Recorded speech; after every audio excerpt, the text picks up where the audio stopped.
வணக்கம். இப்போ நம்ம பார்க்க போகிறது முகப்பு செயின் பால் மாடலுங்க. ஒயிட் கலர் ஸ்டோன் வருங்க. இதில் ஃபுல்லாக நடுவில் கட் பண்ணி இங்கே வந்திருக்கோங்க. நம்ம இப்போ நியூ ஸ்டாக் ஃபுல்லாக எடுத்துருக்கோங்க. ஹோல்சேல் டீலருங்க. ஒரு பீஸ் எடுத்தால் 400 ரூபாங்க. ஃபுல்லாக நியூ ஸ்டாக்குங்க. நம்மக்கிட்ட இந்த நடுவில் பால் மாடலும் சுற்றி நம்மக்கிட்ட பாக்ஸ் மாடல் அந்த மாதிரி நியூ மாடல் ஃபுல்லாக நம்ம எடுத்துருக்கோங்க. நம்மக்கிட்ட 5 பீஸ்லேருந்து எவ்வளோ வேணால் எடுத்துக்கலாங்க. ஹோல்சேல் டீலருங்க. ஒரு பீஸ் எடுத்தால் 400 ரூபாங்க. இந்தியாவுக்குள்ளே எங்கே இருந்தாலும் நம்ம ஷிப்பிங் பண்ணி தரோங்க.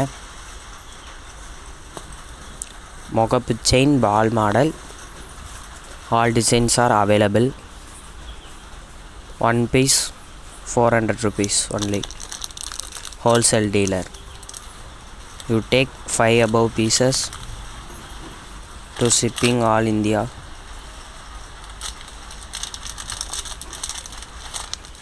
முகப்பு செயின் பால் மாடலுங்க. நம்ம இப்போ தாங்க புது ஸ்டாக் எடுத்துருக்கோங்க. எல்லா ஸ்டாக்குமே இருக்குதுங்க. எல்லா கலர்லேயும் நம்மக்கிட்ட அவைலபிளாக இருக்குதுங்க. ஹோல்சேல் டீலருங்க. ஒரு பீஸ் 400 ரூபாங்க. ஒரு பீஸ் எடுத்தால் 400 ரூபாங்க. 5 பீஸ்லேருந்து நம்ம இந்தியா ஃபுல்லாக நம்ம ஷிப்பிங் பண்ணி தரோங்க. நன்றிங்க. நன்றி.